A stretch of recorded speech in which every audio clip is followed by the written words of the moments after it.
Él es santo. Cantaban nuestros hermanos con nosotros que Él es incomparable, y es verdad. Dice la Escritura, hablando Él, ¿con quién me has de comparar? Por eso es que los que creemos, los de sana doctrina, no usamos imágenes, hermano, porque no hay nada que le pudiera ser semejante, reflejante a la gloria de Dios. Entonces no usamos, y cuando adoramos en la búsqueda de Dios, cerramos nuestros ojos físicos para que no nos estorbe, ¿verdad? Y metafóricamente abrimos nuestros ojos espirituales, porque el Señor está buscando adoradores que le adoren en espíritu y en verdad. Así que Él es incomparable, hermano. Y ofrecemos sacrificios de alabanza, fruto de labios que exalten su nombre. A eso hemos venido. El agradecido es bendecido, ¿verdad?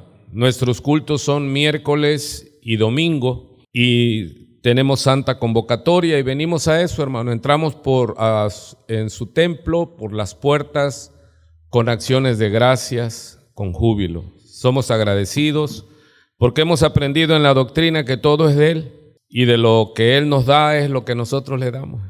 Aleluya. Vamos a continuar y quiero compartirles lo que he recibido de parte de Dios, de la palabra, de la Biblia, con el propósito de que sigamos creciendo, hermano. Amén. Que sigamos creciendo en la gracia y el conocimiento de nuestro Señor Jesucristo. En la oración sacerdotal que aparece en Juan capítulo 17, el Señor Jesucristo expresa esto, dice, y la vida eterna es que te conozcan a ti y a tu Hijo, o sea, el Señor Jesucristo. Es conocerlo a Él. ¿Y cuándo terminaremos de conocerlo? Hasta que lleguemos allá y con nuestros ojos, como dice, ¿verdad, Job?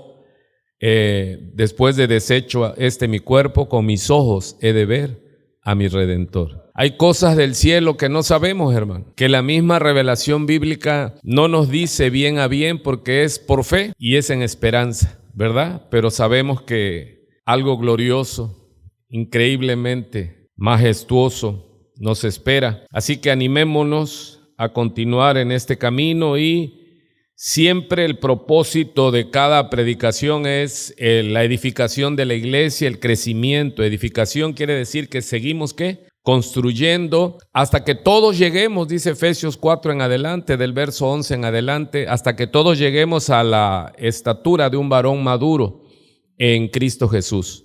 Recuerde que nosotros en la caída se perdió la imagen de Dios en nosotros. Dios cuando crea al hombre dice, hagamos al hombre a nuestra imagen, conforme a nuestra semejanza. Cuando el hombre cae por el pecado, se destituye de la gloria de Dios, queda impedido de la comunión con Dios y pierde el espíritu.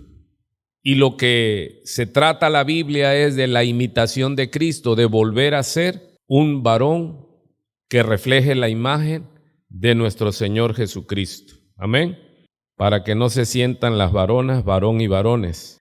Pero en la Biblia no necesitamos decir hijitos e hijitas, ¿verdad? Porque es algo que se ha filtrado, no quiero demorarme mucho en eso, pero son estrategias de las maquinaciones para poder meter otros pensamientos, ¿verdad?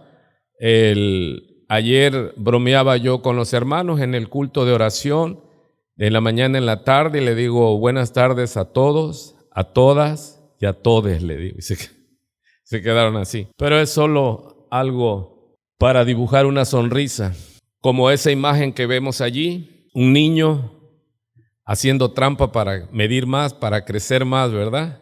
¿Cuántos vivieron eso? Queríamos ser grandes y ya cuando somos grandes hacemos hasta lo imposible. ¿Por qué? Por hacernos jóvenes, y esa es nuestra lucha. Pero vamos a ver por qué es esto. Bueno, por el título del estudio de esta tarde, y si gusta en su Biblia, voy a ocupar un texto en el libro de Isaías.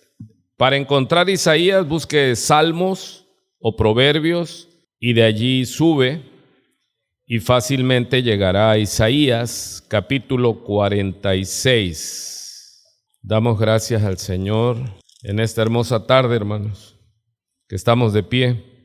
En Isaías 46 está el Señor hablando a través del profeta Isaías, y la batalla de siempre de Dios con nosotros es de la idolatría, hermano. Decía por allí, no sé si era Martín Lutero, que el corazón del hombre es una fábrica de ídolos, porque del corazón salen ¿qué? Todas las cosas malas, ¿verdad?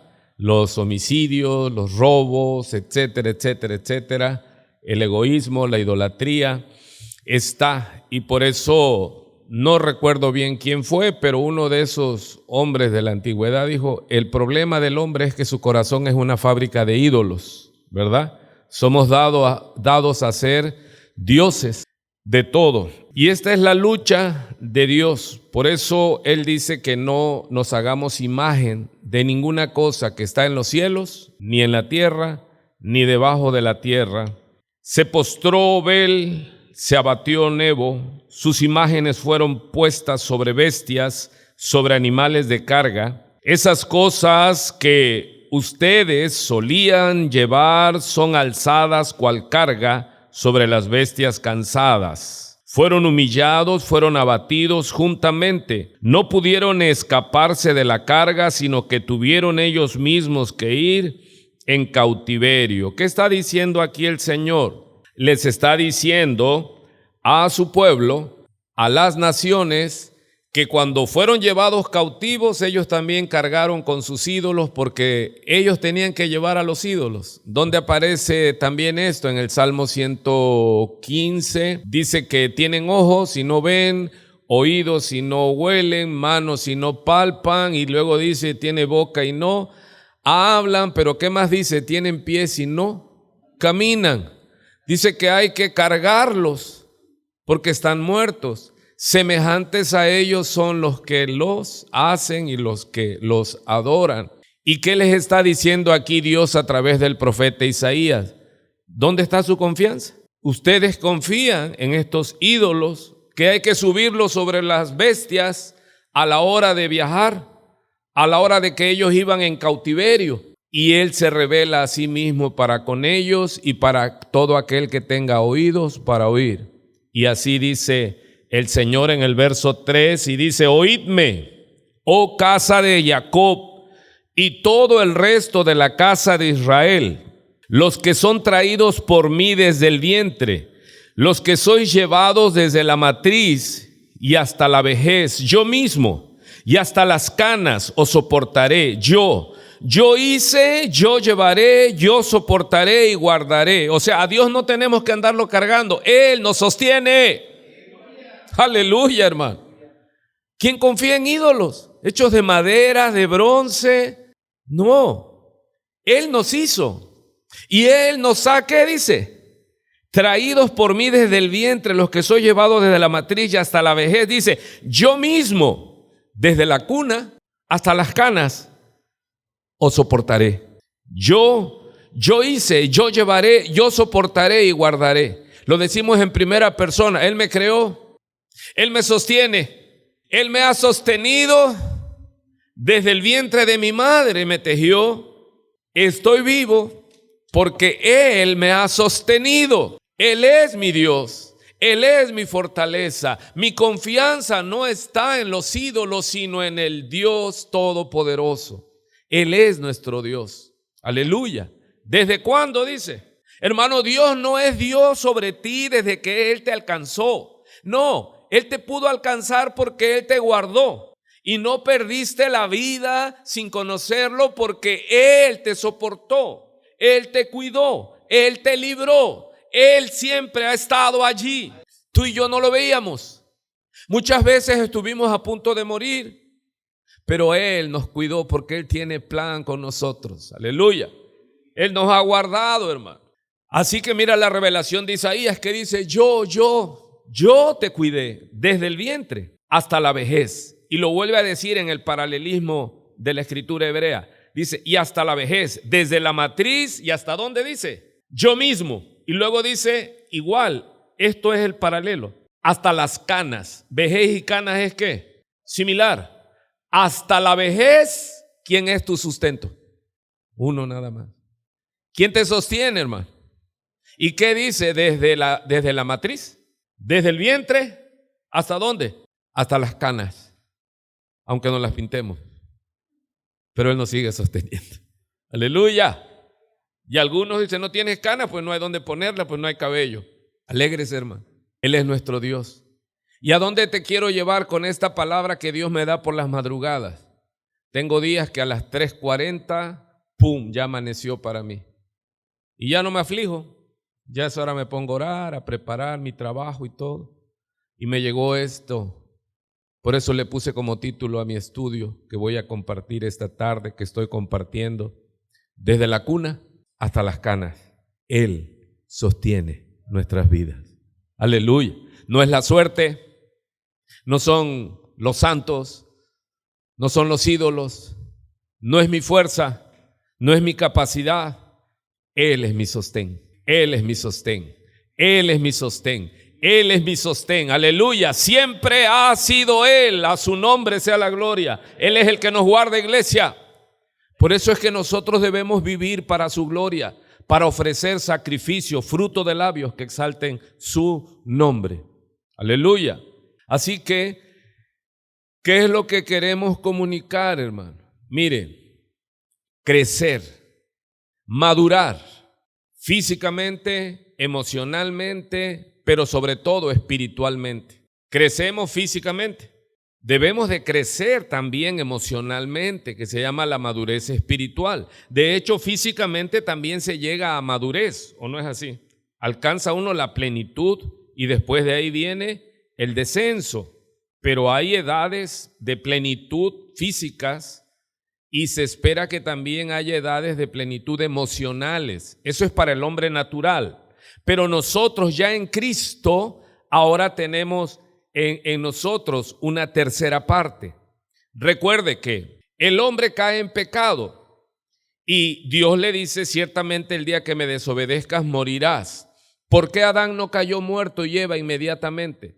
No, en la traducción dice, y viviendo morirás. La muerte entró en ellos y comenzaron a algo que Dios no había decretado para ellos, pero ellos murieron espiritualmente. Y después lo he dicho y lo repito, a Caín se levanta, entra el pecado a la familia, Caín se levanta porque se aira con su hermano y se aira ¿hasta cuánto? Hasta la muerte, porque él le llevó cualquier ofrenda a Dios y Abel le llevó lo mejor de su ganado. Y Dios miró con agrado a Abel y a su ofrenda, pero no miró con agrado a Caín y a la ofrenda suya. Y entonces se ensañó el rostro de Caín. Usted, si es observador, si usted discierne, si usted tiene el discernimiento espiritual, usted se da cuenta cuando hay personas molestas, ¿sí o no? Porque su rostro con ustedes son ¿qué? Adustos, se ensañan, o sea, el ceño, se ponen así. Y es menester arreglar las situaciones. Entonces Dios le dice a Caín, ¿por qué se ensañó tu rostro? Porque se molestó que Dios no le recibió la limosna que le llevaba y a Abel sí. Y fue con premeditación, alevosía y ventaja. Mire el mal que metió Adán y Eva a su propia casa. Porque ¿quiénes son los que al final resultaron pagando también? Sus hijos. Hermano, el que a portillare vallado le morderá la serpiente.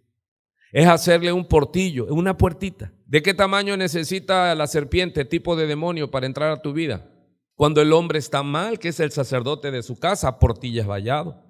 Cuando estamos en la lujuria, en la pornografía, en toda esa inmundicia, porque es inmundicia, ¿sí? En el robo, la mentira. Nosotros decimos, no, pero yo tengo madurez, yo soy intelectual, yo soy preparado, yo puedo manejar eso. Tú sí, pero tus hijos no. Y ese tú sí es, ¿sí? Y golpeamos la casa. Hermano, es hermoso ser varón, es hermoso ser cabeza de la familia, pero al que más se le dio, dice la palabra, que más se le va a demandar. Mire su Señor y mi Señor. Jesús dice, y yo me santifico a mí mismo. Yo dije, Señor, pero tú eres santo, tú eres rey de reyes, Señor de señores. Pero Él dice, yo me santifico a mí mismo por ellos, dice. Jesús se santificaba, se cuidaba. Y nosotros, hermano, no demos así a la ligera tenemos que ser cuidadosos por nuestros hijos. Y luego tus nietos, debemos de cuidarnos, hermano. Por ellos, por nosotros, porque vamos a dar cuenta, y por ellos. Entonces, se levanta Caín y le dice a su hermano, vamos al campo, premeditación, alevosía y ventaja. Y ya en el campo, pues su hermano no esperaba que su propio, Abel no esperaba que su propio hermano Caín, el primogénito, lo matara. Y dice que en el campo Caín se levantó contra Abel y lo mató. Y Dios le pregunta, y Dios le dice, ¿dónde está tu hermano? Y Caín estaba ¿qué? Molesto, su molestia fue creciendo. Él no tuvo la madurez emocional de decir, bueno, porque así pasa, ¿no? Cuando somos jóvenes y la regamos, ¿qué decimos? ¡Es injusto! Pero cuando ya somos viejos y maduramos y la regamos, ¿qué decimos? Pues yo lo sembré, yo lo hice. Esa es la clave, hermano. El inmaduro siempre va a decir ¿qué? ¡Es injusto! Pero cuando ya maduramos, ¿qué decimos? Más merezco, pero Dios me la dio suave. Y Caín, en el colmo de la ira, le dice, ¿qué? Yo soy vigilante de mi hermano. Le contesta a Dios. Y desde ahí hay una ley, hermano. Nosotros debemos velar por nuestros hermanos. Velad los unos por los otros en oración, estarnos cuidando, hermano. Yo tengo que orar por ti, usted tiene que orar por mí, o no somos hermanos. Y dice que debemos amarnos. El que no ama a su hermano no conoce a Dios. ¿Y cuál es una de las primeras señales de madurez? Recuerde que estoy hablando. ¿Cuál es mi verdad que quiero compartirle? La verdad de la palabra. Madurez. ¿Cómo crezco en madurez? Experiencia. ¿Y cómo es la experiencia? Con el mundo uno va creciendo. Al vivir uno va creciendo. Dice por ahí el dicho popular, más sabe el diablo por viejo que por diablo. Entonces uno va creciendo. ¿Y por qué Dios me levanta desde la cuna hasta las canas? Porque se espera que en el trayecto ya de tu vida espiritual, entre más vayas creciendo y vayas haciéndose convicción en ti de que Él sostiene tu vida, que Él es el que te cuida, que Él es el que guarda tu entrada y tu salida, que Él te guarda detrás, delante y sobre ti, y tú empiezas a crecer en fe, en confianza, y tú vives como confiado como un león.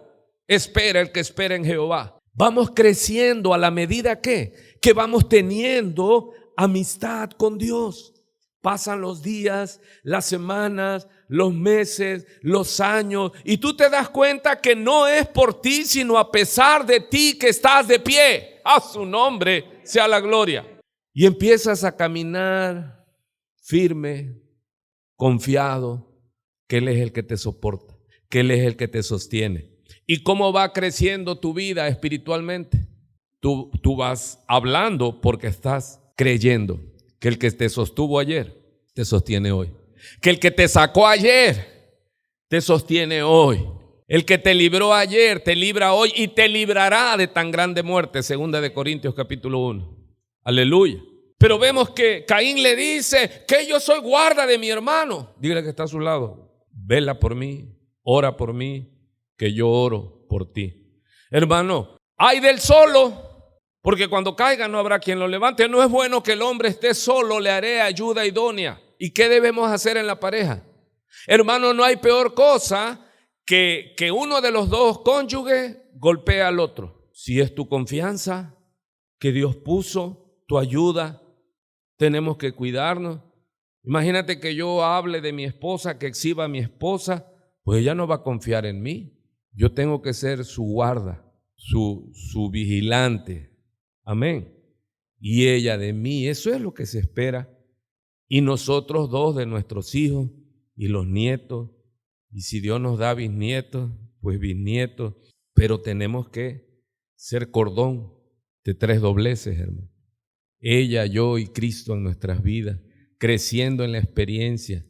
Que nos vayamos haciendo mayores, para no decir ancianos, mayores, y que pueda haber ese amor todavía, porque el amor de Dios, hermano, no está sujeto a la cintura y al cuerpo bonito, no, de que ir creciendo, que vengan las estrías, las canas, lo que sea, pero seguir atrayéndonos, porque si no, el matrimonio no está sustentado en nada, porque hay matrimonios que están sustentados ¿en qué? qué bonita está mi esposa, y el día que no esté bonita, te vas a buscar otra que esté bonita.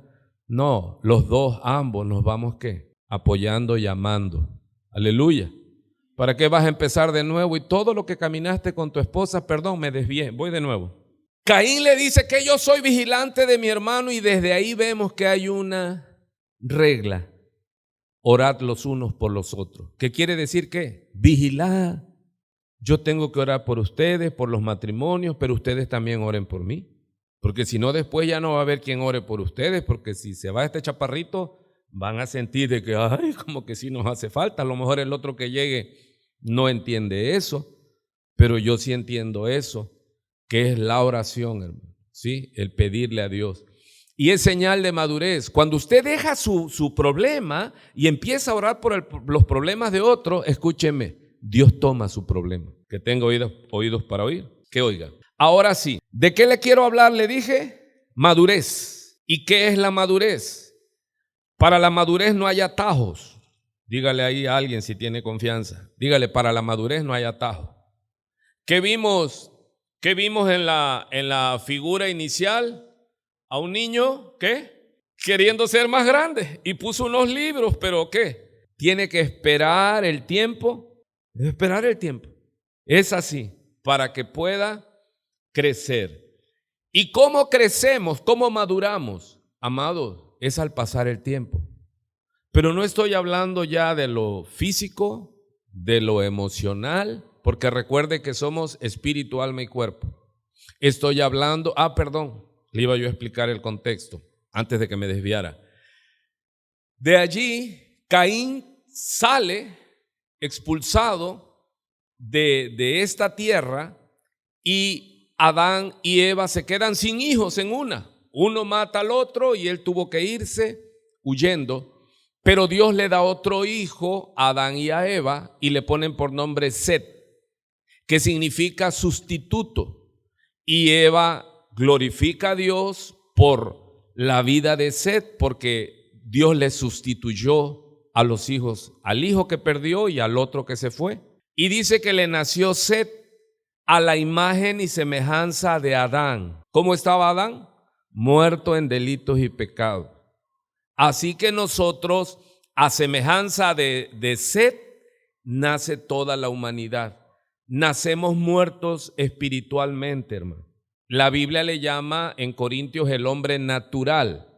El hombre natural no puede crecer espiritualmente, no entiende, ¿sí? Eso entonces ahora márquelo ahí en su Biblia, y nos vamos con Juan, el anciano. Juan el anciano. De todos los apóstoles, estaba yo enseñando, es el que queda. Ya él está frisando la edad de 100 años. Ya la mayoría de los apóstoles habían muerto de maneras crueles, cruentas, guillotinados, quemados, en fin, de una manera terrible, y no por delincuentes, sino por predicar el evangelio de Cristo. Y vemos aquí al final de sus días a el apóstol Juan en la primera carta de Juan. Él escribe el evangelio según San Juan. Recuerde que Juan, yo lo conozco en mi estudio, usted no lo va a encontrar en los estudios y no es vanagloria, pero hay que estudiar para entender. Yo a Juan lo conozco, a mí me gusta poner títulos porque mi cabecita así se los graba. Para mí Juan es el apóstol del principio. ¿Qué dije? Juan es el apóstol del principio. Mire, le explico. El apóstol Juan le piden que escriba el evangelio porque cuando Juan estaba, ya estaban escritos y eran los que estaban en boga, los que se estaban utilizando, era el evangelio de Mateo, de Marcos y de Lucas. Se les llama evangelios sinópticos. O sea que estos tres, usted va a leer, si usted es nuevo, usted va a decir, bueno, ¿y por qué repite la historia Marcos y Mateo y Lucas? Porque esos se llaman sinópticos. Ellos escribieron sobre la vida de Jesús, pero cada uno enfatizó la parte que le era impactante. Mateo era judío y su evangelio es 100% estrictamente dirigida a los judíos. Marcos fue de otro tipo y Lucas igual. Pero cuando ya estaban terminados los evangelios y estaban siendo estudiados en las iglesias y estaba corriendo, se levantó muy fuertemente una herejía acerca de que sí Jesús, pero que Jesús era un profeta, que era un buen hombre, que sí traía un mensaje muy bueno y que Dios lo usó para hacer milagros y esto. Y entonces Juan, ante este ataque que estaba haciendo muy fuerte, él se levanta y escribe el Evangelio según San Juan. ¿Me está entendiendo? ¿Me estoy explicando? ¿Cuál es la característica del Evangelio según San Juan? Yo soy, yo soy, yo soy. Yo soy la puerta, yo soy el camino, yo soy el buen pastor, yo soy. ¿Y quién es el yo soy? El eterno. Juan dice que Jesús en el principio, Él es el creador. Y en el principio, déjame leerlo, aunque me atrase un poquito de la enseñanza que tengo, y si no la acabo hoy, la acabaré algún día. Dice Juan, ¿cómo le dije que le puse al apóstol Juan? El apóstol del principio, Bereshit. ¿Qué es lo que tenemos que hacer, mi amada familia? Mire lo que yo hago. Cuando me siento perdido, cuando sientas que como que ya se te fue el avión y que mi vida en dónde está, cuando tengas la crisis de los 40, cuando tengas la crisis de los 50, yo ya pasé la crisis de los 60, espero llegar a la crisis de los 70, cuando dice, ¿ya para qué hago planes? Y si la Biblia dice que 70 años y arrivederci, y si 80, y ya empiezas a perder el rumbo, y sucede. Mire, amado, de la manera que comenzaste, de esa manera continúa. No, el problema no es un buen comienzo, el problema es cómo terminas. El problema no es que comiences bien o mal. Obvio, si comienzas mal, pues ya, ni esperanza. Pero el comenzar bien no me asegura que voy a terminar bien. Yo conozco mucha gente, hablando del camino, que comenzaron no bien. Excelente, hermano. Eran unos ministros preciosos del Señor. ¿En qué momento se torcieron? Pero ¿qué es lo que hay que hacer? En el examen, ¿qué hacía el apóstol Juan? Volvía al principio. ¿Juan qué hacía? Volvía al principio. Amado, cuando ya estás casado 10, 15, 20 años y ves a tu mujer y tu mujer ves a tu marido, ¿y yo por qué estoy aquí con este hombre? Entonces vuelves ¿a qué? Al principio, cuando te enamoró. Aleluya. Cuando te quedabas viendo así sus ojos y todo estaba satisfecho. Cuando hablabas, ¿no? Que te despedías de ella en el portón y ya casi te tenían que arrancar, te subías al taxi, llegabas a la casa. En ese entonces no habían celulares, habían teléfonos residenciales. Y ya llegaba corriendo, ¿no? Y ya sonaba el teléfono, ring, y él iba a contestar, nadie conteste, es para mí. ¿Y qué te decía ella? Llegaste con bien, gordo. ¿Y ahora qué? 10 años, 20 años después, ni un WhatsApp. Si llegaste bien, si no llegaste mejor. Pero ¿qué tenemos que hacer para decir qué hago aquí? Dile que está a tu lado, vuelve al principio. Amado, amado mío, ¿qué dice nuestro Señor a la iglesia? Tengo contra ti que ya no me amas igual. ¿Y qué consejo le da a la iglesia? Acuérdate de dónde has caído. Acuérdate cómo me amabas, llorabas, Señor, y ya te has ido enfriando. Por cierto, ¿cómo estás, hermano? Del 1 al 10, ¿cómo estás para el Señor? No veo a nadie, me quito los lentes. ¿Cómo estás para el Señor del 1 al 10? ¿Ya te amargaste? ¿Ya llegas a la iglesia así con el ceño qué? Otra vez los mismos. Los mismos cantos. Ahí va el viejo de nuevo a predicar. Espero que sea efectivo. O sea, ya no tiemblas, ya no lloras. ¿Qué tienes que hacer? Vuélveme a la cruz, al lugar de nuestro encuentro. Vuelve a la cruz. Vuelve a poner tus ojos en Él. Deja esa dureza, deja esa inconformidad. Fallamos, sí, fallamos. Tu matrimonio, tu esposa. A veces está uno molesto con la esposa o la esposa con el esposo. Pero ¿qué tenemos que hacer? Si seguimos en ese camino vamos a acabar mal. Tenemos que volver a la cruz. Porque Él nos perdonó en la cruz. ¿Y cómo no vamos a perdonar, hermano? Si no perdonamos, no hay cristianismo. No puedes decir, voy a la misma iglesia, pero tú por tu camino y yo, pero ni te cruces conmigo. El apóstol del principio. Por eso Juan es conocido como el discípulo amado. Él era conocido como el apóstol del amor. ¿Por qué? Porque él siempre hablaba de ¿qué? Vuelve al principio. Cuando él llega y ya estaban atacando la divinidad de nuestro Señor, él llega con su evangelio y dice, Él es el gran yo soy. Él es divino, Él es el Rey de reyes, Señor de señores, porque Dios le dice a Moisés, cuando Moisés le dice, ¿y quién le voy a decir a Moisés que me envía? Dile que yo soy, te envió. Yo soy es el eterno, y cuando Cristo llega, Él retumba y dice, yo soy. 8 veces en el evangelio de Juan. ¿Y qué es lo que capta Juan del evangelio de Cristo? Que Él es el gran yo soy. Ese es el Cristo, es Dios, y que se pudre el diablo, hermano. Porque todas las sectas atacan a nuestro Señor. No es divino. Él es Dios en la carne. Lo que vimos con nuestros ojos, lo que oímos con nuestros oídos, dice Juan, lo que palpamos con nuestras manos, referente al verbo de gloria, al verbo divino. Dios en el principio, dice Génesis, Bereshit 1. Y en el principio creó Dios los cielos y la tierra estaba desordenada y vacía. ¿Y cómo creó? Con el verbo. Y dice el evangelio de Juan, en el principio era el verbo. ¿Quién es el verbo? La palabra. Dios habló y se hizo la luz. ¿Quién creó? Todas las cosas por Él fueron hechas, y sin Él nada de lo que está hecho. Tú y yo fuimos hechos por Él. Él es nuestro creador. Y Él está hablando aquí, el sujeto es el verbo, y el verbo es Jesús. Dice en el principio, Bereshit, era el verbo, y el verbo era con Dios, y el verbo, contundente, era Dios. Y ahí es un era eterno, de ayer, de hoy y de siempre. Este era, y vuelve ¿a dónde? Al principio, con Dios. Verso 3, todas las cosas por Él. ¿Quién es el verbo ahí?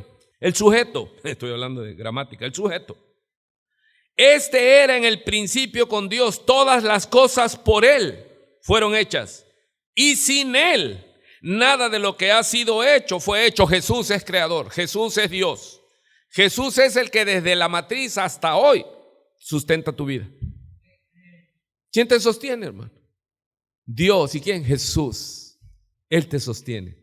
Sigue diciendo, en Él estaba la vida, y la vida era la luz de los hombres. La luz en las tinieblas resplandece, y las tinieblas no pudieron detener a la luz. Aleluya. Así que, ¿qué hay que hacer, hermanos? Cuando sientas que perdiste el rumbo, vuelve a la cruz. Vuelve al principio. En el principio. Hermano, cuando Cristo llega, Él nos da un propósito a nuestras vidas. Nos da rumbo y destino. Y ya sabemos la respuesta a las 3 preguntas existenciales. ¿De dónde vengo? ¿Cuántos fueron jóvenes? A mí me tocó la época del hipismo, pelo largo, barba, cigarro y todas las demás cosas. Y es que ¿de dónde venimos? Y no sabíamos. Por eso vivíamos como vivíamos. ¿Y a qué venimos? No, pues todavía había un letrero en un bar que llegaba yo y decía, el que vino a este mundo y no ha tomado vino, con malas palabras decía, entonces ¿a qué vino? Y pues eso era estandarte en tu vida. Decían, pues yo vine a tomar vino. Estupideces. Y la otra pregunta que nos daba temor, aunque fuéramos muy valentones, ¿a dónde vamos? Pero cuando Él llega y nos dice que Él nos creó, entonces ¿de dónde venimos? Somos criaturas de Dios, con un propósito eterno. Porque no son 80, 90, 100 años, es el reposo eterno con Él. ¿A qué venimos? A conocerle a Él y darlo a conocer. ¿Y a dónde vamos? Con Él. Con Él. A estar con Él, porque Él nos creó para que nosotros estuviésemos con Él. Aleluya. Ok, me desvío un poquito, pero ¿cuántos fueron bendecidos con esto? Entonces, vamos con Juan. ¿Qué es lo que hace Juan? Nos ubica y empieza a hablar de etapas del crecimiento en la vida espiritual. Y usted, yo creo que va a ser bendecido con esta palabra que recibimos de parte de Dios. Y dice él así, en Primera de Juan, capítulo 2. Estaba yo leyendo, pero ok. Dice el verso 12: os escribo a vosotros, hijitos, porque vuestros pecados os han sido perdonados por su nombre. Aleluya. Os escribo a vosotros, padres, porque conocéis al que es desde el principio. Vuelve a ocupar desde el principio. Os escribo a vosotros, jóvenes, porque habéis vencido al maligno. Y vuelve a repetir: os escribo a vosotros, hijitos, porque habéis conocido al Padre. Pero mire, cuando se dirige a los padres, les dice: porque conocéis al que es desde el principio. Hermanos, ¿quién tiene más experiencia? ¿Un hijito, un joven o un padre? Al padre le está elogiando su perseverancia. Es padre. Ahora, no estamos hablando a las etapas de la sociedad humana. Hijitos naturales no, jóvenes naturales no, padres naturales no. ¿A quién se está dirigiendo el apóstol Juan? A los miembros de la iglesia. ¿Qué es lo que hay en las iglesias? Hay recién nacidos, hay jóvenes y hay padres. De eso está compuesta la iglesia. Dice en Efesios 4:11, se recuerdan que él constituyó a unos apóstoles, a otros profetas, a otros evangelistas, a otros pastores y maestros. ¿Para qué? Para que edifiquemos a los santos hasta que todos lleguemos a la estatura de un varón maduro en Cristo Jesús. ¿De qué se trata esto que nos reunimos? Que habemos de disímbolas etapas. Habemos padres que yo no me atrevería a decir que estoy en el nivel de padre espiritual. Yo creo que no. Voy en pos de ella, dice Pablo a los filipenses, pero mire la humildad de Pablo, pero no pretendo haberla alcanzada todavía, sino que prosigo a la meta, dice. Porque aquel que diga: no, yo ya me la sé todo, no tarda en que lo vamos a ver caer. Pero sí, en la iglesia hay gente, hermanos, que ya caminaron un poquito más. Desde el principio, desde que Él nos alcanzó, por ejemplo, yo llevo ya 30 años que el Señor desde que me alcanzó. Y como digo, no ha habido año sabático, no ha ido que se cayó, no, todo tengo computado desde que Él me alcanzó hasta acá. No me he ido de la iglesia en donde he estado. He tenido problemas, casi no, fíjate. La gente tiene problemas conmigo, yo con ellos no. Y me he mantenido, hermano. Y no me estoy elogiando, estoy hablando como un ejemplo nada más, ¿sí? Y si he soportado 30 años con mi esposa y mis hijos caminando, es por la gracia de Él, no hay nada en mí. Amén. Es porque Él ha tenido misericordia, hermano. Y después de ahí vienen otros que son jóvenes, que ya llevan 15 años, ya llevan más de 10 años, son jóvenes, y otros que apenas están comenzando, ¿sí? Y a eso les llama como Juan. ¿Qué figura usa? Hijitos. Amén. Ok. ¿Qué otra cosa es importante en esto? Vuelve a decirlo a él en el verso 14, dice el apóstol Juan, el apóstol de los principios. Os he escrito a vosotros, padres, porque habéis conocido al que es desde el principio. Os he escrito a vosotros, jóvenes, porque sois fuertes. Dice el Proverbios que la gloria del joven es su fuerza, hermano. La iglesia necesita una buena camada de jóvenes. ¿Jóvenes de edad cronológica? No. Jóvenes que estén empezando en esa primer amor, en esa emoción, en esa pasión, para que nos apoyen a los que ya estamos mayores en la fe, porque ya quieras o no, la madurez, ya el que es maduro ya no se arriesga mucho, hermano. Pero necesitamos ¿qué? Jóvenes aquí que digan: pastor, vamos a hacer esto, vamos a hacer el otro. Yo les digo: sí, háganlo, los apoyo. El problema es que el joven me quiere encandilar y me quiere dejar ahí. Y al rato yo tengo que hacerlo, y tengo que predicar el martes, y tengo que predicar el miércoles, y tengo que predicar el domingo, y de ahí: pastor, y si hacemos culto de jóvenes los sábados, y ahí ¿quién va a estar predicando? Ahí va a estar el viejo. No, si ustedes quieren matar al viejo. Los jóvenes Los que ya tienen un poquito más son los que se tienen que ir haciendo ¿qué? Cargo. ¿Qué es lo que van a hacer los padres en la iglesia? Supervisar que las cosas se conduzcan sabiamente. Ahorita hay un plan ahora de querer cambiar la reunión de varones del martes a las 6 al viernes a las 6. Pero en septiembre quiero los viernes a las 6 comenzar unas clases de liderazgo, hermano. Yo siento que ya estoy en edad para estar enseñando ahora y levantar líderes, ¿sí? Hombres y mujeres, no va a ser exclusivo de varones. O sea, lo estoy externando y va a ser mixto y va a estar abierto para todos, hermano. Quiero antes de irme, por lo menos unos 30 años que siga yo enseñando, bueno, ¿y qué pide? Usted no pida siquiera. Si usted no quiere 5 o 10 años más, démelos, yo los quiero. No hay problema. Y empezar a levantar ministros, hermano. Aleluya. Enseñarle a la gente a predicar, enseñarles las doctrinas básicas a hombres y a mujeres para que crezcan. O sea, invertirme más en hacer discípulos ya, ¿sí? Y pues en eso estoy orando, he estado platicando con mi esposa y pues lo vamos a seguir poniendo en oración. ¿Cuántos creen que sería bueno enseñar y abrirle a los de afuera, hermano, que vengan de otras iglesias? Porque a veces yo critico mucho y cacareo que no tienen doctrina, que no saben, pero ok, ¿qué hago para que eso cambie? Pues invitarlos, decirle, te abro, te expongo lo que yo creo, cómo lo creo, te enseño a trazar y ya que sea el Espíritu de Dios el que los convenza. Amén. Yo creo que sería más benéfico que estar molestándome de que, ay, es eso, las herejías que están haciendo. Y pues oremos por eso, hermano, para que asistan a las clases, pero ahí ya no va a ser culto, va a ser clases, ya va a venir con su libreta, su Biblia y paciencia porque es de enseñar, ¿sí? Muy bien. Entonces dice, os he escrito a vosotros jóvenes, le dije que en el Proverbios dice, la gloria del joven es su fuerza. Es bueno tener jóvenes en casa y es bueno tener jóvenes en la iglesia, hermano, porque qué dicha es, dice que el que llena su aljaba, el que llena su casa con sus hijos, cuando venga el enemigo a la puerta, cuando vengan alguien a querer confrontarnos a la puerta, ya no salgo yo, hermano.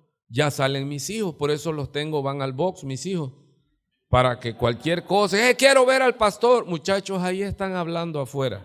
Y es verdad, los dos van al box, así que ahí están listos. Ok, es escrito a vosotros jóvenes porque sois fuertes y la palabra de Dios permanece en vosotros y habéis vencido al maligno. Aleluya. Así que ¿usted en qué grupo se diría que pertenece? ¿Hijito, joven o padre?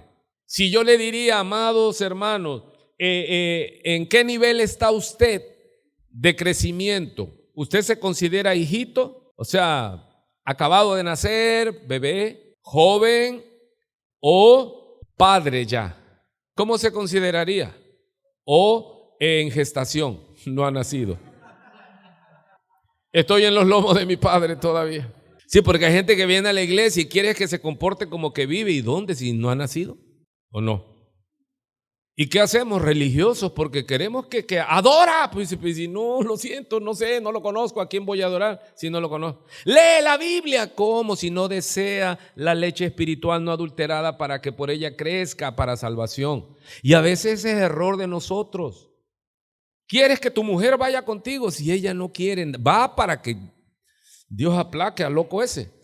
Pero no va por convicción, no va por convencimiento, va por ¿cómo se llama? Por conveniencia. No, por conveniencia, porque es inteligente. Dice, este loco se aplaca en la iglesia, pues hay que ir a la iglesia. Pero ella no ha nacido, o viceversa, que ella ya nació y el varón no. Pero el varón no impide que vaya a la iglesia. ¿Por qué? Porque es astuto, inteligente. Porque sabe que si ella va a la iglesia se la amansan. Allá que sufre el pastor Gustavo con ella, le erradiquen los demonios y ya la mujer está, aleluya, aleluya, y el hombre va y viene y ella, Señor, te alabo y te bendigo, y el hombre está feliz. No va a ir a la iglesia, vieja. Sonríe, el Señor le ama. Entonces no me contestó. ¿Usted está en qué etapa? Hijito, joven, y no estamos hablando de edad cronológica, sino de edad espiritual. Porque estoy hablando de qué, hermano, de madurez, ¿qué? Espiritual. Porque las canas no es señal de madurez, sino es señal de qué? Ya de ancianidad. El tener canas no necesariamente nos da la experiencia. Usted ha conocido viejitos berrinchudos. Dice que el necio al instante da a conocer la ira. Mire, uno de los síntomas de inmadurez es la ira. ¿Me está oyendo? Uno de los síntomas de inmadurez es cuando te airas y no tienes control y la gente te dice, cálmate, te va a dar un infarto, estás amarillo, a mí no me importa. ¿Sí los ha visto? Y ya son ancianos, hay gente que uno tiene miedo que se enoje, te va a dar un infarto, muchacho, vas a morir, muchacha, cálmate, ya tú tienes razón, Eso es señal de inmadurez emocional. ¿Por qué? Porque no ha nacido de nuevo. Los que hemos nacido de nuevo debemos manifestar el fruto del Espíritu Santo: amor, gozo, paz, paciencia, bondad, fe, templanza, dominio propio. Hermano, hablaron mal de ti. Si eres maduro, ¿qué? Si tienes el Espíritu Santo, ¿qué va a pasar? Dice la palabra, no procures poner tu corazón en lo que han dicho, porque recuerda que tú también has hablado mal de muchos. Cuando hablan mal de ti, ¿qué? Pues es voleo. Bamba. Amén. El que se enoje primero pierde. Aleluya. Entonces, ¿no me ha dicho usted, hijito, joven, papá, o está en embarazo todavía? Puede ser, hermano. La palabra así dice. Ahora, vamos a preguntas lógicas en una iglesia. ¿Qué es lo que se pretende que haya más? ¿Padres, jóvenes o hijos? Pues que haya más padres para que ayuden ¿a qué? A levantar a los jóvenes y a levantar a los hijos. El problema es cuando en una iglesia solo hay un papá y está lleno de niños. Las maestras de escuelita bíblica y maestros, imagínate un salón de 40 niños y tú solo. Ya se mataron. Cuando estás con uno, ya el otro ya le clavó el lápiz al otro en la cabeza, en la oreja, ya le mordió. Así me pasa a mí, hermano. Cuando la nave está llena de niños, hay un jaladero y y el otro y me picó. Entonces yo necesito, dice el Señor, la mies es mucha y los obreros pocos. Dice, orad al Señor de la mies, al dueño de la mies, que envíe obreros a la mies. El problema es que no se quieren comprometer. Yo los invito, los jalo, me dicen que sí, pero al rato los busco. Ya se fueron. ¿Por qué? Porque ellos todavía son niños, ni siquiera son jóvenes. No es garantía que tengas 30 años en la iglesia y que prediques, que ores y sanen. Mire, hay pastores, hermano, que todavía somos niños, que apenitas si acaso somos medio jóvenes. Y vamos a mostrarlo con la Biblia el tiempo que nos falta. Mire usted, Juan nos lleva al Evangelio de Juan, capítulo 1, versículo 10. ¿Qué voy a hablar aquí con la Biblia? Voy a fundamentar con la palabra que usted no puede entrar en ese crecimiento si no nace de nuevo. Yo no puedo esperar que usted llegue a ser hijito si usted no ha nacido de nuevo. O sea, es absurdo. Evangelio según San Juan, capítulo 1, versículo 10. Ahí está puesto para que no se atrase. En el mundo estaba, sigue hablando de Cristo, y el mundo por él fue hecho, pero el mundo no le conoció. A lo suyo vino, y los suyos no le recibieron. Mas a todos los que le recibieron, a los que creen en su nombre, les dio potestad de ser hechos hijos de Dios, los cuales no son engendrados de sangre, ni de voluntad de carne, ni de voluntad de varón, sino de Dios. Estos son los hijos de Dios, ¿verdad? ¿Se entiende?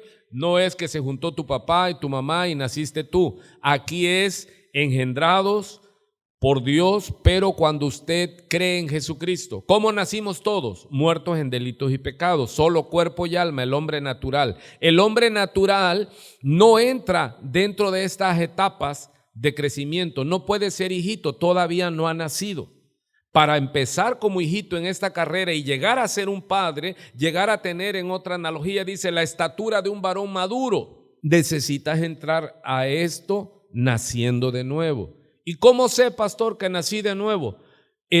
Tú tienes, el Espíritu Santo da convicción a mi espíritu de que yo soy hijo de Dios. Por ejemplo, yo siempre pregunto, si tú mueres hoy, ¿qué piensas en tu sensación? ¿Crees que Dios te va a dejar entrar? ¿O tú dices, no, yo si muero, mi cuerpo a donde hayas pagado, y tu espíritu para oír, tu alma para decirle, apartaos de mí, maldito, al fuego eterno, nunca os conocí? Y en las cartas de Juan habla unas señales, dice, el que practica pecado. Dice, y esta es la diferencia entre los hijos de Dios y los hijos del diablo. ¿Cuál? Si tú te hallas practicando pecado, tú no eres nacido de nuevo. Tú no puedes empezar en esta carrera hacia la madurez, porque los hijos de Dios no practican pecado. Entonces no pecamos, sí. ¿Puedo caer en pecado? Puedo tener un pecado, pero ¿qué? Me avergüenzo, lloro, me estrujo mi corazón, se compunge mi corazón y juro y perjuro que jamás volveré a descuidarme para caer en esa situación. Pero si caíste en el pecado y al rato te descuidaste de nuevo, es que hay un espíritu de esto, se me metió. No, ya ese no ha nacido de nuevo, está autoengañado. Sí estamos. Y ahí ¿quién se analiza? Yo no te voy a analizar, yo no soy Dios. Tú tienes que examinarte honestamente y decir, yo soy malo todavía, me gusta lo malo. ¿Cuál es la lucha para ver a un cristiano? Romanos capítulo 7. Dice Pablo, yo quiero hacer lo bueno, pero hay algo dentro de mí que quiere hacer lo malo. Esa es la lucha. ¿Cómo sé que soy cristiano? Que lucho contra el pecado. No, que no me voy así como... Dicen por ahí los muchachos, me cayó en risa, dicen, no, se fue como gordo en tobogán. Dice. Yo dije, muchachos tienen cada expresión y yo que mi oído todavía me las aprendo, hermano. Pecado también. Les dio potestad de ser hechos hijos de Dios, los cuales, aclara, no son engendrados de sangre, ni de voluntad de carne, ni de voluntad de varón, sino por la voluntad de Dios. Yo puedo hacer que alguien nazca. O sea, no, es solo de Dios Padre. Amén. Seguimos entonces estudiando la palabra.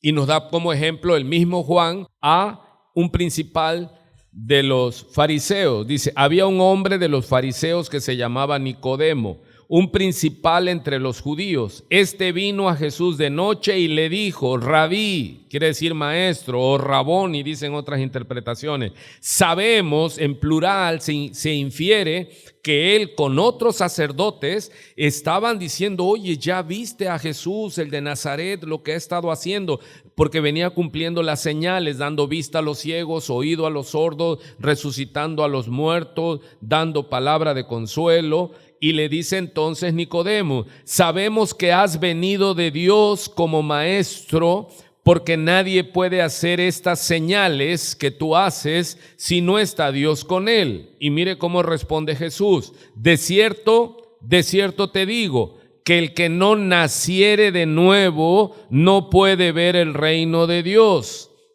Pausa. ¿Cuál es la palabra que estamos dando? Necesitamos que veas claramente que tienes una carrera por delante, que empieza siendo un recién nacido, un niño espiritual, y de ahí vas a ir avanzando, ¿sí? Hasta llegar a la estatura, a la meta de un varón perfecto. Pero quiero que vea usted claramente, mi amado, que si no naces, pues no puedes crecer. Es como si llegaras a una casa de una pareja que nunca pudo tener hijos y ellos hablaran y dijeran, mira, es que esta es la carriola que tuvo mi hijo y la ropita de mi hijo. ¿Y dónde está el hijo? No, pues lo seguimos esperando. Pues ya ahí es patológico, ¿no? Porque no hay hijo. Entonces, primero, para que se haga joven, para que se haga padre, tiene que existir, tiene que nacer de nuevo. ¿Y esto cómo? Recuerde que hablamos de que el hijo Set ya nació a imagen y semejanza de Adán, muerto espiritualmente, y por Adán entró la muerte, pero Cristo llega y por él entra la vida. ¿Cómo Dios me da vida a mí? Dice Efesios que Él nos dio vida, Romanos 5, cuando nosotros estábamos muertos en delitos y pecados. ¿Qué es esto? Que Dios, por esa extraña operación de Dios, Él llega y nos da fe para creer más allá de lo intelectual, sino que se hace un rema, una verdad de que mi pecado, que yo nací en pecado y que si muero en pecado quedo eternamente separado de Dios, al infierno. Pero es esa sustancia de Dios que entra a mi vida, oigo el evangelio que Cristo pagó por mí, ¡pum! Y se rompen cadenas en mí y el pecado que yo amaba, ahora lo aborrezco. Porque hay una nueva naturaleza en mí, soy una nueva criatura. Ponía el ejemplo un pastor muy bueno, dice que él lo tomó de un hombre de la antigüedad, que dice, ¿cómo pudiera suceder que pongo a un buitre y le pongo maíz para mexicanizarlo y que se coma el maíz? No se lo va a comer. Y si pongo a una paloma y le pongo carroña, no se lo va a comer. Dice, ¿cómo sería la única manera que el buitre se comiera el grano? Dice, palomizando al buitre. O sea, cambiando su naturaleza. ¿Cómo es posible que nosotros que nacimos malos dejemos de amar la maldad por naturaleza? Nos gusta la maldad. Cuando hacemos algo mal, truenas en el examen. Yo me acuerdo en la secundaria ya salía yo con mi hoja, pero anduve de vago, ya fumaba, ya me desvelaba y llegaba y decía, mi mamá, ¿no vas a estudiar? No, yo puedo, yo. Engañado. Y ya salía yo con mi hoja, parecía panteón, cruz, tacha. Y ya, porque yo acababa rápido y ya me entregaba y ya estaba yo afuera en el corredor. Y salía otro. Dice, ¿cómo saliste? Y me dice, no, mal. Y ya decía yo, bueno, pues ya no estoy tan mal. Y al rato éramos mal los que salimos mal. Y en lugar de que me diera tristeza, me daba gozo la tragedia general. Decía, bueno, pues todos estamos perdidos. Sí, y así es igual. Y cuando crecí en la vida de alcoholismo y todos fumábamos marihuana y todos nos íbamos de la casa y decían, pues somos muchos los que estamos mal. Así que pues no pasa nada. Es que somos malos. Y nos gusta el fracaso. Ese matrimonio que le pasó, tronaron. Bueno, pues está bien, que tronaron. No nada más troné yo, todos truenan. Porque es nuestra naturaleza. Pero ¿cuándo es que empezamos a compadecernos de los otros? Cuando Cristo nos hace nuevas criaturas. Empezamos a ver matrimonio, sus hijos. Y aquel que no tiene a Dios dice, que les vaya mal. Qué bueno para que se les quite los soberbios. No has nacido de nuevo. Todavía eres un buitre espiritual. Hay que palomizarlo. Para que ese buitre coma grano, hay que palomizarlo. ¿Sí? Nada más eso se les va a quedar de la enseñanza. Ya al rato se van a estar diciendo, tú paloma. Porque yo a mi esposa le tengo en el WhatsApp es palomita. Así la tengo identificada, palomita. Entonces me quedé en ¿qué? Que Jesús le dice a Nicodemo, de cierto te digo que el que no naciere de nuevo no puede ver el reino de Dios. Mire qué tiempo me estoy llevando para poder introducir a qué. Porque si yo me brinco y le digo, hermanos, esta es la carrera que tienes por delante, y tú dices amén, te entusiasmas y dices yo quiero crecer, pero si no has nacido de nuevo va a ser una lucha ¿qué? Infructuosa, porque solo va a ser en tus fuerzas. Y vas a ser un religioso que vas a querer venir, estudiar. ¿Cuándo va a ser las clases, pastor? Yo ya quiero ser pastor, envíeme. Porque luego así me dicen los bipolares espirituales. No, pastor, ya envíeme a mí. Y por 2, 3 pajas se van de la iglesia. ¿Cuál es la madurez? Se enoja con su esposa. ¿Qué empieza a hacer? La maleta. ¿A dónde vas? Me voy a casa de mis papás. No, todavía está muy verde. No, el caso es quédese. Aleluya. Quédese. Acuérdese, vuelva al principio. ¿A poco va a dejar a su palomita? ¿O la palomita va a dejar a su buitre? No, hasta que lo palomice, no lo suelte. Lúchelo, garrotéelo con oración, ayuno y duro. Gloria a Dios. ¿Cuáles son las características del inmaduro? Agarro mi balón. ¿Sí se acuerdan esa? Me voy. Mis canicas. Ahí jueguen a ver con qué. No, es con disciplina. Pero imagínense qué tiempo me llevé para poder desarrollar el tema. Ok, entonces, ¿es necesario qué? nazcan de nuevo. Y mire Nicodemo, ¿a poco era maduro? ¿A poco podía entender lo espiritual? Perdón. ¿Y qué era? Era un maestro de Israel, era un principal de la religión. ¿Y qué le dice? Le responde, ¿cómo puede un hombre nacer siendo viejo? ¿Puede acaso entrar por segunda vez en el vientre de su madre y nacer? Y el Señor le dice, ¿y eres tú maestro de Israel? ¿Y no puedes entender esto? O sea, no puedes comprender, no puedes ver el reino de los cielos. Entonces, ¿qué tomo esto como fundamento? Usted puede ser maestro en la iglesia. ¿Qué era Nicodemo? Era un principal. Jesús le dice, ¿y eres tú maestro de Israel? Y no era maestro de ABC, era maestro espiritual. Él hablaba de parte de Dios, él tenía la ley, la Torá, y les decía qué es lo que Dios mandaba para hacer. Y era maestro, ¿y era qué? Ignorante en las cosas espirituales. ¿Por qué no comprendía las cosas espirituales Nicodemo? Porque no había nacido de nuevo. Hermanos, puede haber pastores que no han nacido de nuevo, sí. ¿Conocen la Biblia? Sí, porque son claros de mente, intelectualmente, crecen, ven la manera de vivir. Hay gente que usted lo ve, hermano, y dice uno, wow, que esta persona, pero juzgamos según las apariencias. Pero vemos que el Señor, con el discernimiento y el conocimiento espiritual que le dijo, te es necesario nacer de nuevo. Imagínate, él llega con otra expectativa y le dice, Rabí, Raboni, él como principal, poniéndose en sumisión ante un carpintero de una aldea, hermano. Y él llega, dice Nicodemo, llega de noche. Ahí donde estaba Jesús, ahí debajo de los cabrahigos, de lo que sea, ahí estaba el Señor ya al caer la tarde. Y Nicodemo llegó, ¿qué? Ya en la oscuridad. ¿Por qué no fue de día? Porque tenía miedo de perder su trabajo. Y él llega y le dice, Rabí, Raboni, o sea, le dice, mi maestro. ¿Y qué le dijo Jesús? Pau. Tú no has nacido de nuevo, Nicodemo. Lo mató. El Señor no tiene amor. No, hay que decirle a las personas, tú no has nacido de nuevo, no puedes comprender las cosas de Dios. Amén. Vamos unos minutos a ver una iglesia, hermano, que Pablo fundó, los Corintios. Y mire, vamos a leer. Pablo le está diciendo a los Corintios, una iglesia dotada. Y yo a veces digo, Señor, seremos nosotros, Señor. Seremos nosotros, Jiquilpan 15, que así estamos, Padre.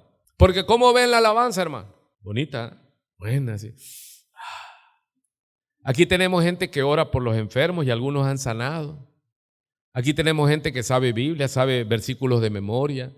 Somos una iglesia ya más o menos. Decía una hermanita que le dijo a su maestro, no dices que yo soy cristiana, algo así, no, y me congrego ahí en la iglesia que está en Jiquilpan 15. Y el maestro le dijo, dice, es una iglesia, hay puros ricos, dice.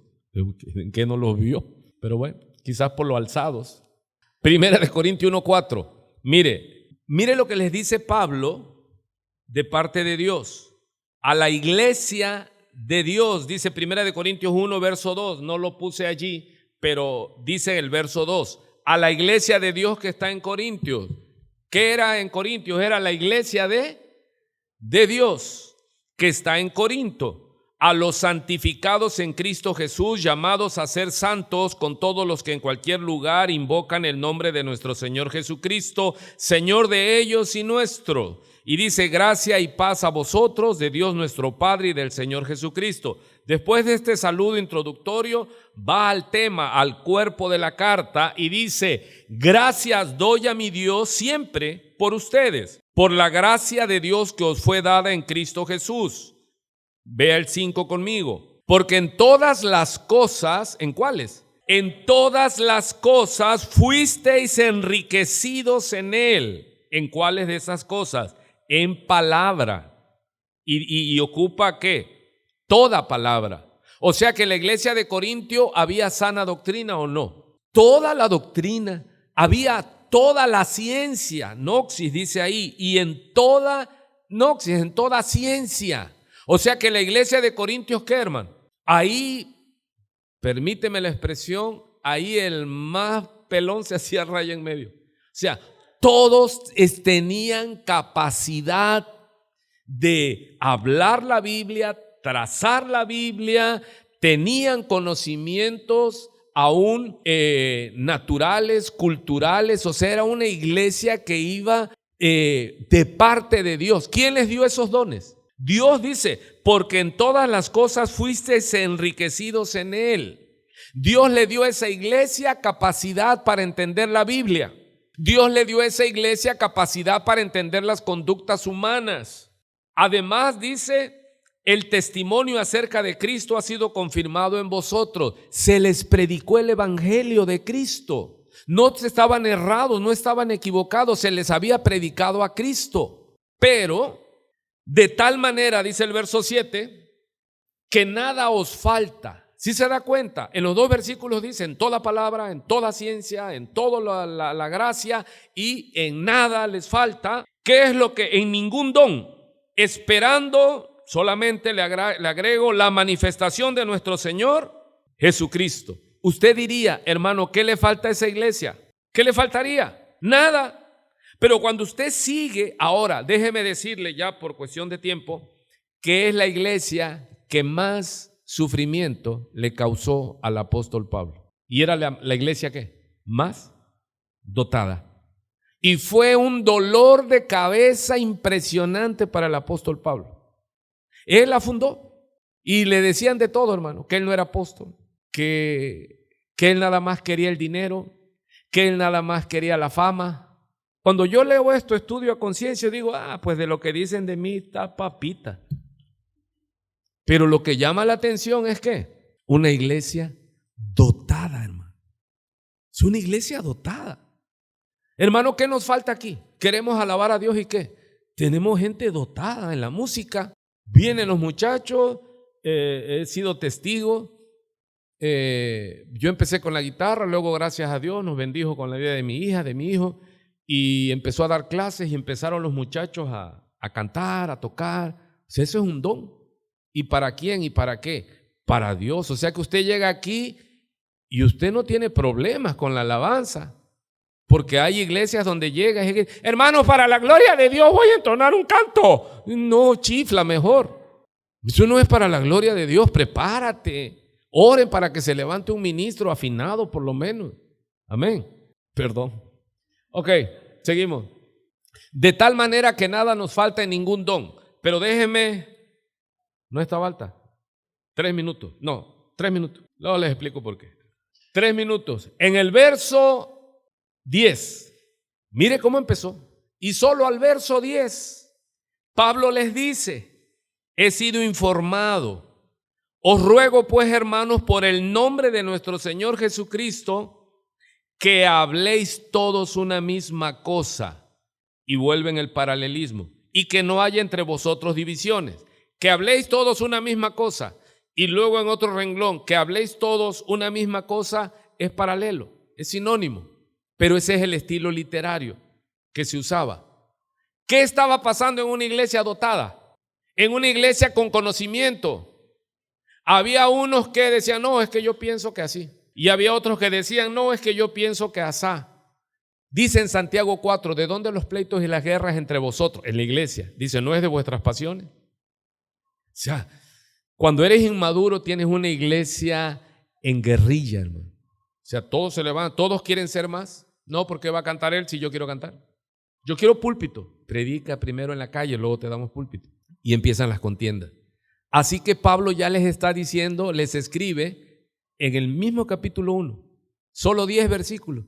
Y ya empieza Pablo a decirles, me informaron los de Cloé que hay entre vosotros divisiones.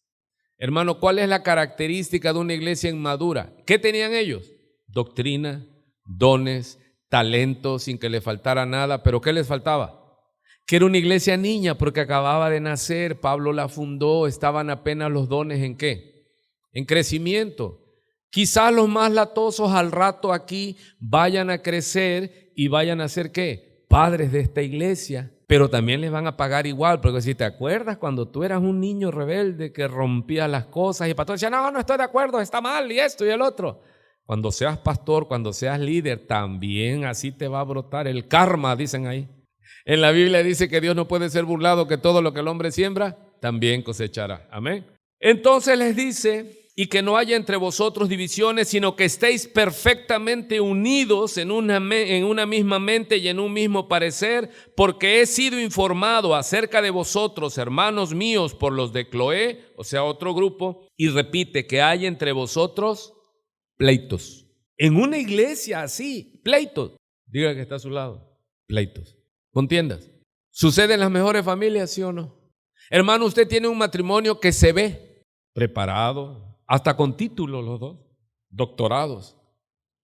¿Y a poco es así como se ve? Volteo para arriba. Hay contienda, porque tenemos posturas diferentes. Hermano, entonces debemos pensar igual. No, termino y llévese este punto. Dice nuestro Señor, es necesario que entre nosotros haya diferencias para que sean probados los que son y los que no son. Amado, yo tengo diferencias con mi esposa, así como nos ven a los dos santos, inmaculados y con la aureola y todo. Tenemos diferencias, pero no nos vamos a dejar, porque ya tenemos la capacidad de ¿qué? Nos molestamos, ella se va por su lado, yo me voy por el otro. Y ya yo ando por acá haciendo las cosas y ella por allá. Pero no me voy a ir de la casa. O con la primera que pase, va a decir, oye, ¿no quieres un ayudante? Yo me voy contigo. No. ¿Por qué? Porque tenemos temor de Dios. Otra, ya nacimos de nuevo. Y entonces, no es que pensemos iguales, hermano, es que nos soportemos. Eso es madurez. Buenas noches, Dios les bendiga, nos vemos. Cene bonito.